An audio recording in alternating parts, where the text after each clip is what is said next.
that was conducted in the country to simulate the UPSC Prelims examination. Generally, there is a misconception in the students that we have to test our knowledge only in this particular examination. So in that manner also, in those stress condition, student is getting habituated through the Abhyaas. Now, what is Abhyaas, or how is Abhyaas different from the normal mock test of Vision IAS? Now, it has always been the aim of Vision IAS to offer flexibility to aspirants. Very unique thing which we have done in Abhyaas is just to give a mirror image to the students as to how does it feel when Abhyaas is done and UPSC is done.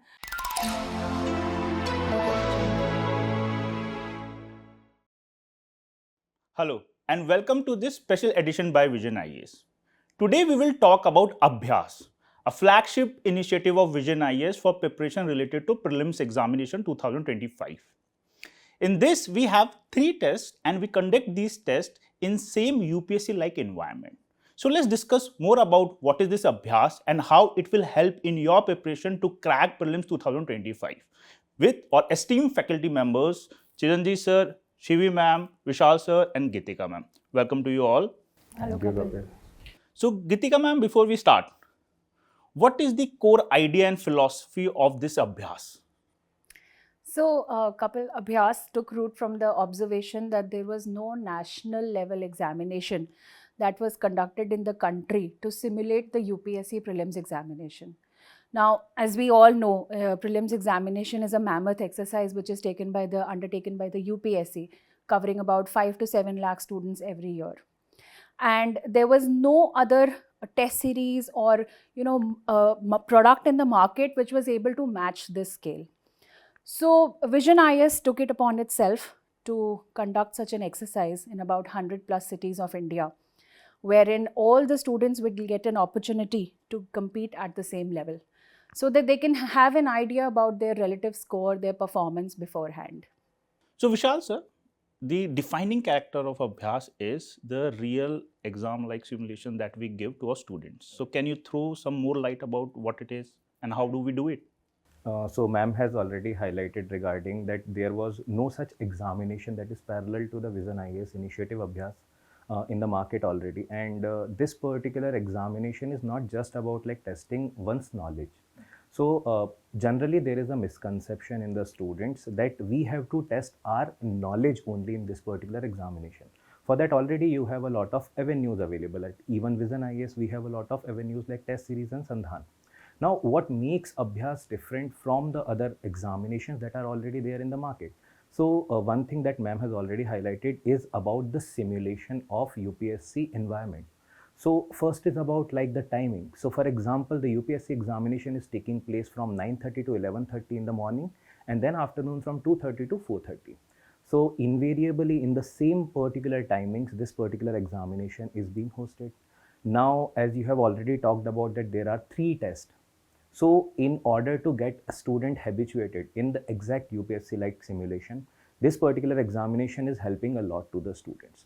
Now, next important thing is about like you have to act in certain way on that particular day because there will be a 3-hour gap in between from 11:30 to 2:30, and then there will be a tiring break because there will be summer at I think at all the places in India. Maximum places there will be summer conditions. So in those particular conditions already there is a stress that is piling up on you, and if one is not habituated to those particular things, there are very high chances that the student might be getting stressed, or maybe we can say like he or she will not be able to like appear for that particular test, and specifically in the second test to that intensity that the student should be appearing for. So in that manner also, in those stress condition, student is getting habituated through the Abhyaas. Now next important thing is about the exact exam like replica. So for example, as I have already talked about that there are 2 tests, right? So GS1 where you are getting exactly like the UPSC like questions, 100 questions will be there, similar negative marking will be there, similar all India ranking that you are going to get, even across the like the board in the entire country you are going to get the competition from each and every part of the country. So that particular simulation also you are going to get. And also see one misconception that we can further discuss about in this particular discussion, that do not take it as a kind of like just knowledge exercise. But at the end of the day, make sure that whenever you are appearing for the Abhyaas examination, try to make sure that just once get habituated to that, be comfortable with those stress like conditions, and then try to test yourself that whether is there any kind of question which you could otherwise have done in a proper manner and that you are doing it incorrectly. So that particular mindset, if the student is able to develop, and this examination is eventually going to help a lot to the student in that. Chiranjeet Sir, as Vishal Sir has mentioned, that what differentiate Abhyaas is that its ability to recreate the same environment of UPSC exam beforehand, right? So that is one differentiating factors. What are the other factors that differentiates Abhyaas from other mocks or similar exercises like other institutions are also undertaking, right? So what are those factors? Rightly pointed out, Kapil sir, that the market is flooded with many mock tests. And among all the mock tests, the visionized mock tests are the most popular. Now, what is Abhyaas, or how is Abhyaas different from the normal mock tests of Vision-IAS? Now, it has always been the aim of Vision-IAS to offer flexibility to aspirants. For example, you have time freedom. You can take the test anytime you wish and anywhere in the comfort of your room. And the purpose is to acquaint the student with the types of questions asked in the UPSC exam. Okay, so that is the aim of the mock tests. Practice hard. If you're making mistakes, then just go to the explanations, acquire knowledge. But Abhyaas is a notch higher. We try to simulate exam-like conditions, as Sir and Ma'am have already said, so that people can feel the real heat of the exam, the metaphorical heat, not just the heat because of the hot weather that prevails during the months of April and May. Here, you're going to sit in a room which also has 20 other people. They're fully focused, fully committed to those 100 questions, as Sir said. And as soon as you have taken the first paper, there's a 3-hour break, which is very normal like the UPSC Prelims. After that, at 2:30, the exact time when CSAT starts. And it's not just about the environment or the atmosphere in which a candidate takes Abhyaas tests. We can also discuss the quality of questions. Now, when it comes to questions, you'll always say UPSC. I mean, there is this common parlance that this is a UPSC type of question, that is a UPSC type of question. There is always some surprise element. And this is what Vision-IAS takes in a lot of pride for. We always have these surprise elements which make Abhyaas tests very popular, very famous, and of course special. And this quality becomes a key differentiating factor. Correct. Right? We have already conducted the first Abhyaas on 7th of April. So, let's discuss the quality part vis-a-vis the different subjects that were there. Like Geetika Ma'am, if we talk about geography and environment. So, how were those questions and how did we ensure quality of the same nature that will be there in the UPSC exam? So, Kapil, before we start the exercise of, formation of the Abhyaas paper, there is extensive deliberations that takes place with multiple team members. And we also take a very good look at the previous year's questions that UPSC has asked. First and foremost, we take a deeper look at the weightage of different topics within a subject. So let's say if I talk about environment, I'll make sure I understand how many questions are related to biodiversity, how many are from pollution, maybe 1 or 2 questions from ecosystems or basic ecology is a regular feature in the examination. So a deeper analysis of the topics, of the kind of questions and the recent changes that we have observed in the trends. So for example, the questions that used to come maybe 10 years ago were relatively simpler from what we are observing now. In the past 2-3 years, students have started feeling that environment has become a little more difficult because UPSC is not focusing on rote learning. They are checking concepts through assertion reason type of questions, whether you are able to understand that why something is happening and what is the logic behind it, whether that is correct or not. So these kind of questions, these kind of traps, this takes an extensive in-depth analysis of last few years UPSC papers, and that is what we strive to do. And after that only, taking a good look at all this, we frame the questions. Shivi Ma'am, if we talk about history and art and culture, these both are the most difficult nuts to crack when it comes to prelims examination, right? So ma'am, how do we ensure that all history and art and culture question in Abhyaas, they are of the same level as the UPSC provides? Yes, Kapil. So with respect to the first Abhyaas, the history questions, total strength has been 19, right? And moreover, if we look at the trends of UPSC, the history questions specifically with respect to ancient, medieval and culture have increased. So after analyzing the trends, we kind of made sure that the students should be a bit comfortable in history, right? Specifically when it comes to first Abhyas. So we have, bifurcated history into, taking into account the doability part of history, because as you clearly mentioned and every aspirant faces that history is a very tough subject, history is a very factual subject. Obviously the nature of the subject is so, but I feel that if the students are preparing UPSC previous year papers, they are going to get that sync and feel in Abhyas as well. So going about the bifurcation, what has been in first Abhyas, there are 19 questions as I mentioned. 3 questions in ancient India, 2 questions in medieval India, 6 questions in art and culture. That makes it to be 11 questions, right? And 8 questions from modern Indian history. Now, if we assess the difficulty level and how much does it match with UPSC, so we have given it a very careful thought that, the feel and the vibe of almost every section, not only history, is matching with UPSC. So let's say if in ancient India, Jainism and Buddhism is a favorite theme, there is a question in the Abhyas as well. So if there is in ancient India dynasties like Mauryas, Guptas asked by UPSC, so we have a question on Mauryas as well, right? Keeping into the same line of thought, in culture also, we do have questions on, let's say, cave architecture. We do have questions on paintings. We do have question on UNESCO's intangible cultural heritage list. So Chao question is there in the paper, right? And the very unique thing which we have done in Abhyas is just to give a mirror image to the students as to how does it feel when Abhyas is done and UPSC is done. What we have included is that the previous year themes of UPSC have also been included in the questions. So just to give you an example, let's say in modern Indian history, there was a question asked in 2020 on Rukma Bai case, right? And the same theme has been included in modern Indian history as well, obviously with not similar facts, but the theme is there just to give a student a perspective that they need to prepare the UPSC previous year papers. Vishal Sir, now let's move on to polity and IR. And polity is a subject which most of the students prepare the most, right? And the polity also has good weightage when it comes to prelims.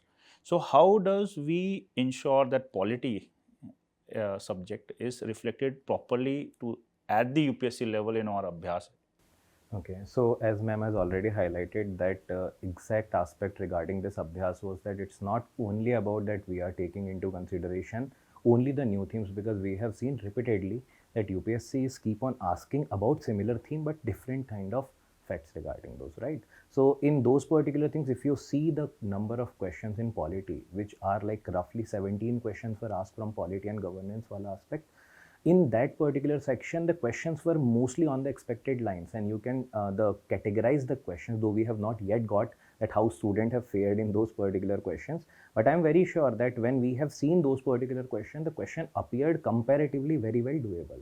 So what does it tell? Because last year's paper of 2024 prelims, if you might have seen that in that particular paper also polity was one such section which student might have done comfortably, because the kind of questions that UPSC is asking from last 4 to 5 years is basically and more focused towards the conceptual aspect. This time also in the Abhyas, we have tried to replicate the similar kind of thing as ma'am has already talked about.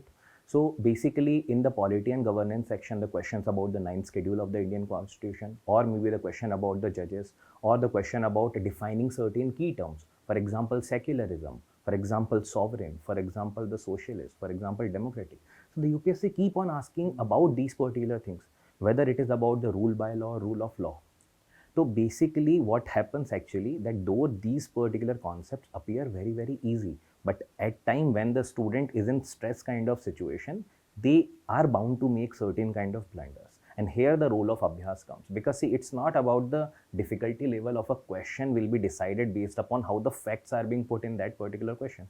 If you know the fact, for you the question will be easy, but it's about the handling of exam like situation. So for those particular things, even the easy question can be difficult if you are in that kind of anxiety situation, and the difficult question can become easy if you are clear with your mind, if the thought process is very well clear, and if you are able to distinguish between that what particular things you can retain. And that will be only possible if you are clearly focused towards what kind of concepts about which you are appearing for this particular paper. So basically in the polity and governance section, this is the broad scenario. If I talk about the difficulty level, so more or less the paper was doable from the polity and governance section, except one or two questions which were specifically asking about certain other facts. For example, the question about the bail. So that question was not difficult, but yes, the conventional books generally do not cover that particular provisions. That was more there towards from the current affairs perspective, right? Because we are seeing a lot of cases.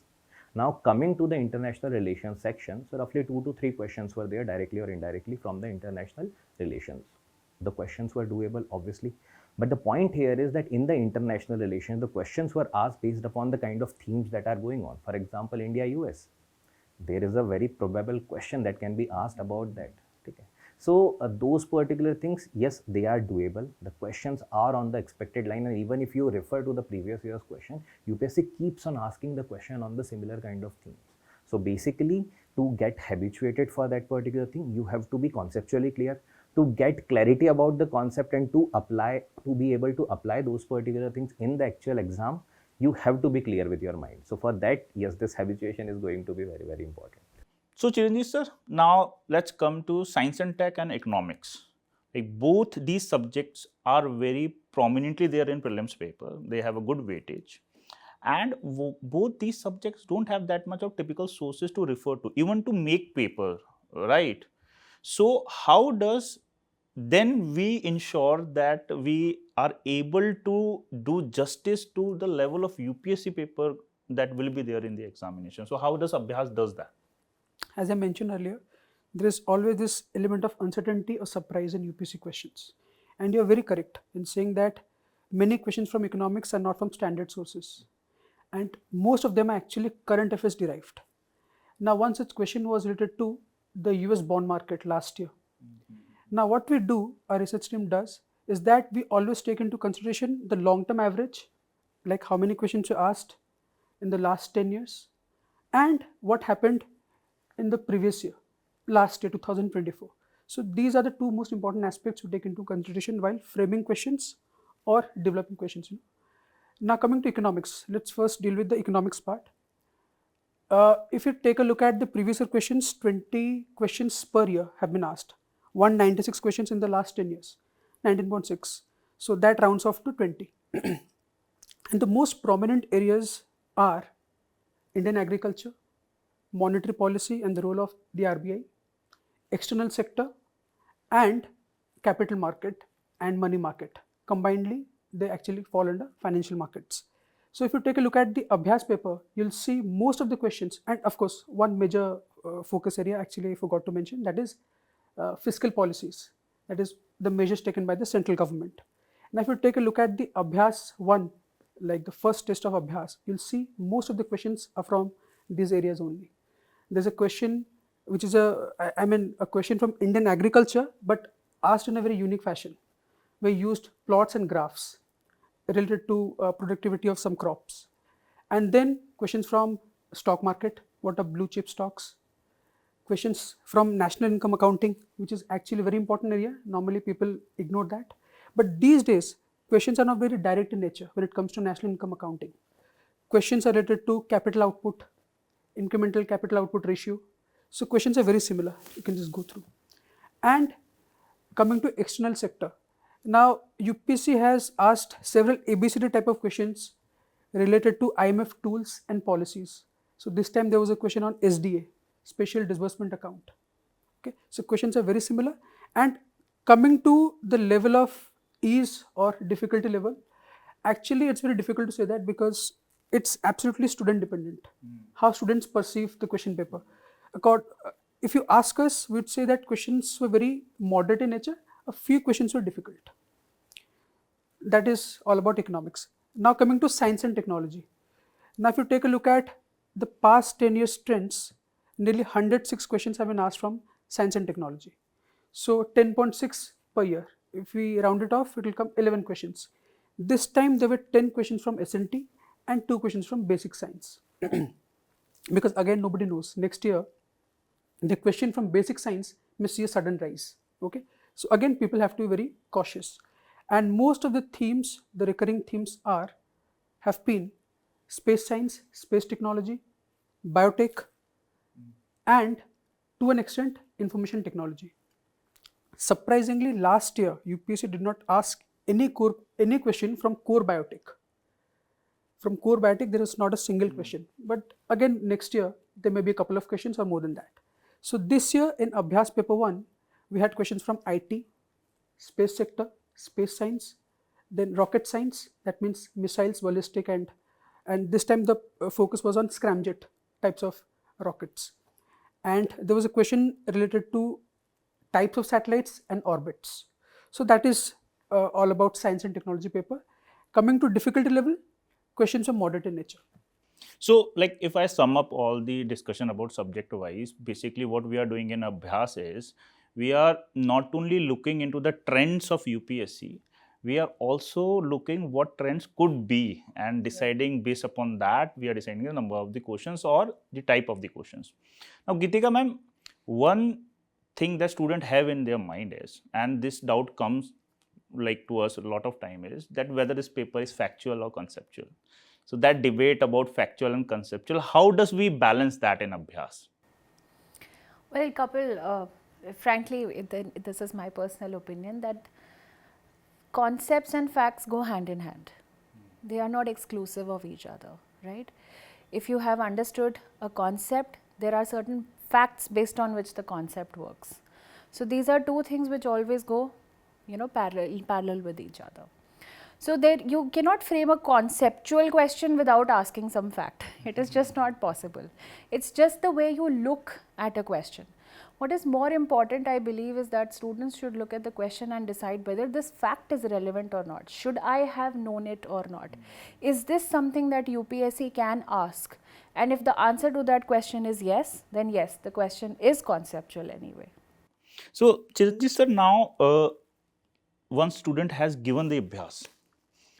How does the post-exam or post-test analysis should be used by the student so that they are better prepared for the coming prelims?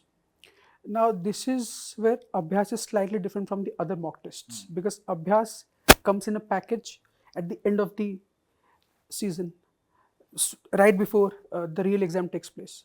Now, you don't have enough time to go through each and paper in a detailed manner.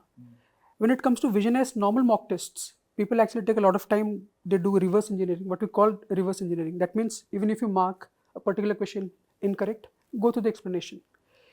Now, if we draw an analogy, most of our viewers they must be cricket enthusiasts. So, if you take the example of cricket, so mock tests are like net practice.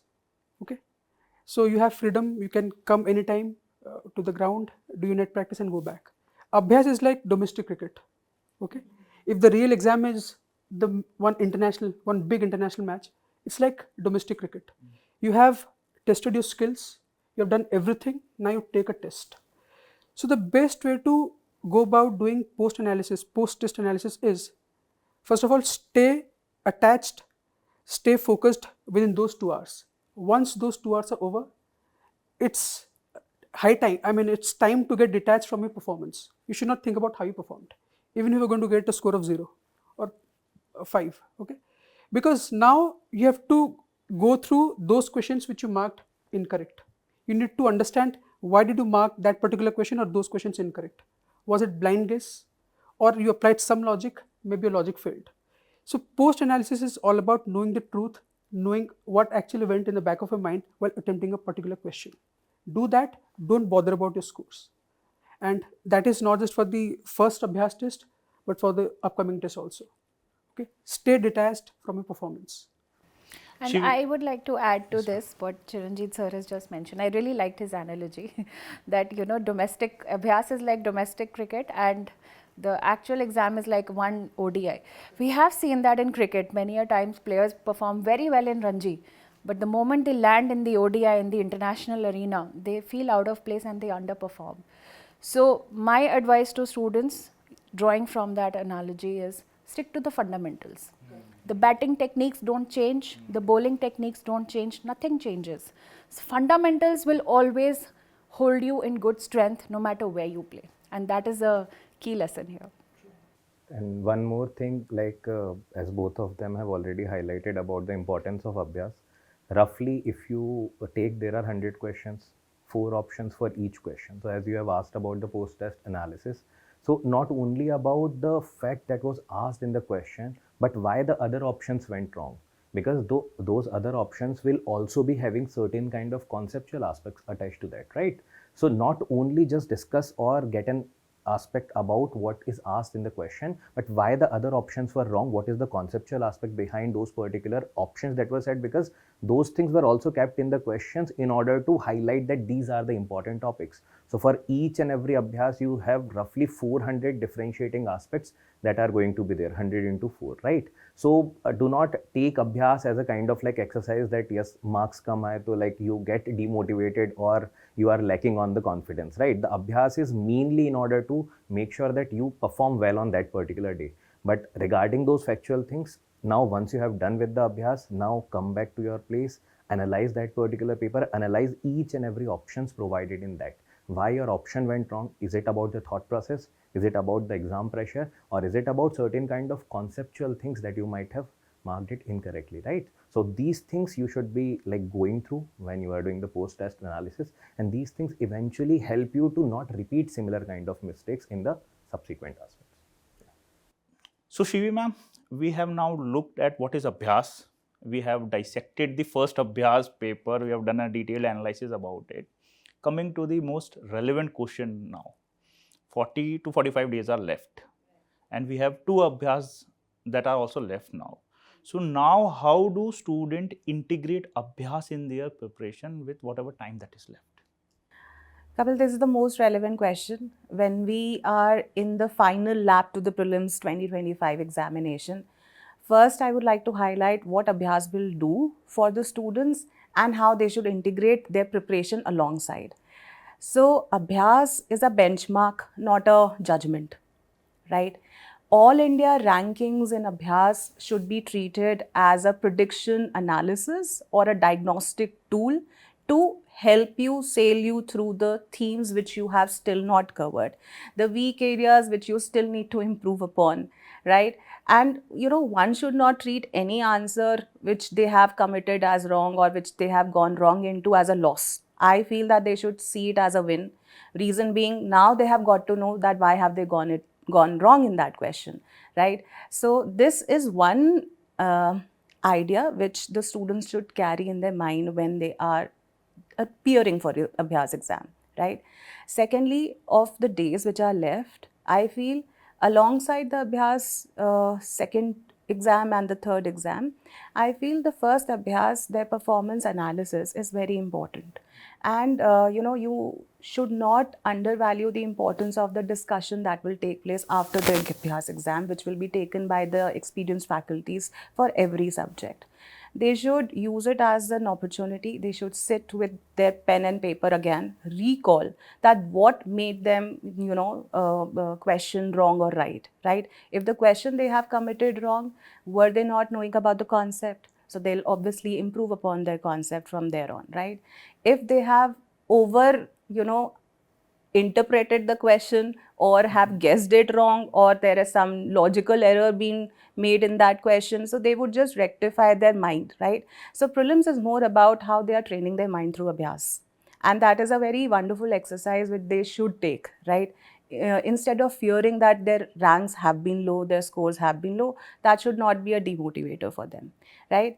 So one is this, that is that the discussion of every 100 questions, they should use it and utilize it as a learning reference point.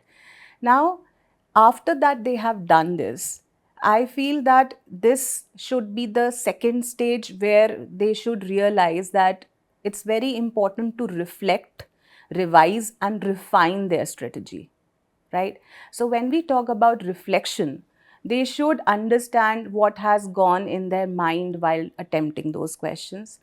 Second, whatever core topics they have still, not prepared or revised well, they should revise it fully, right? In-depth analysis and doing refinements in the most often repeated themes in every subject will also give them an insight as to how now their preparation or direction of studies should be, right? So reflect, revise and refine. The next thing which they should do is that they should not undervalue the importance of previous year papers. Why I'm saying so? Because in Abhyaas, what we do is that whatever wrong options have been given by UPSC, right, they are included as questions in Abhyaas. Because ultimately, the paper setter is also giving us options in alongside the right answer. So obviously, the wrong options in the UPSC papers are also a reference point and important concepts and ideas. So that ways, I feel that UPSC previous year papers, still the practice of it is very important for the students. They should not avoid it, right? Thirdly, what I want to highlight here is, as everyone talked about the post-test analysis, I feel that it is a very sought-after question with respect to how to go about it. I would underline the importance of two approaches here. One is that, which is a very conventional approach, that is a two-round approach, wherein one round the student goes for attempting the questions which are, he's confident in, right? And in the second iteration, he attempts those questions which he is going to take a guess, right? And after that assessment of his attempt based on his score, he comes out to his magical number as to what number he should attempt questions, right? That may be 80, 90, 95, 100. The second approach which I would like to emphasize, which the students could use in Abhyaas, would be a block approach. And what is that? We divide the whole 100 question paper into 4 blocks, 25 each. So how to use that? First thing, let's say if the student has appeared for the first Abhyaas, in the first 25 questions, he might get those sections in which he is not comfortable, right? So he has to assess that in the first 25 questions in which he was not comfortable, how much he has performed, right? How much was his score? How he could have improved. Similarly, in block 2, assume that the student has known the concepts but yet done silly mistakes. So how those silly mistakes could have been avoided, that would add to his improvement in the post-test analysis. Third block could be that what if factual questions have come? For example, pair type questions एक साथ है, or let's say 2 statement questions are there, not 2 enough, elimination scope is there. How much has he fared in those questions? That again would make him understand about what he should do. Fourth block could be, let's say, पता ही नहीं है from where the questions have come, right? Let's say 10 questions or 10 questions are there, right? So should he have done those logical elimination or bluff or the guesswork in those questions? So I feel that, this is how, if they bifurcate their post-test analysis, their rank would improve, or so called to say their performance would improve for the D-Day. So yes. So Chiranjeet Sir, Abhyas 1 is done. Now 2 and 3 are left. So how can student improve their performance in the remaining 2 Abhyas papers? So this question is for those students who are not very satisfied with the performance in paper in Abhyas 1. So first of all, as everyone has said, don't take it to heart. You have to learn from your mistakes. Now, as this has been the practice, that Abhyas 2 and 3 are not going to be the same. But of course, the subjects are going to remain the same. We're not going to go out of the UPSC syllabus. But yes, there will be surprise elements. So the point is that people should get accustomed to bouncers, what we call bouncers or surprises. So that is what UPSC is going to do. Who knows, this time UPSC may add one more option. Are you going to complain? Are you going to write a complaint? So again, be prepared for Abhyas. I mean, just try to regenerate that old spirit that this Abhyas 2 is actually your first mock test. And even if you're not able to perform that good, it's absolutely okay. There is going to be an Abhyas 3. And if that performance repeats, the point is that you have to stay detached from all the 3 Abhyas tests, because that big final day is going to be the decider. So people should actually keep this point in mind, that Abhyas tests are going to help them practice in a simulated environment. Okay, these scores are not going to be added to the final score, what they're going to get in the UPSC exam.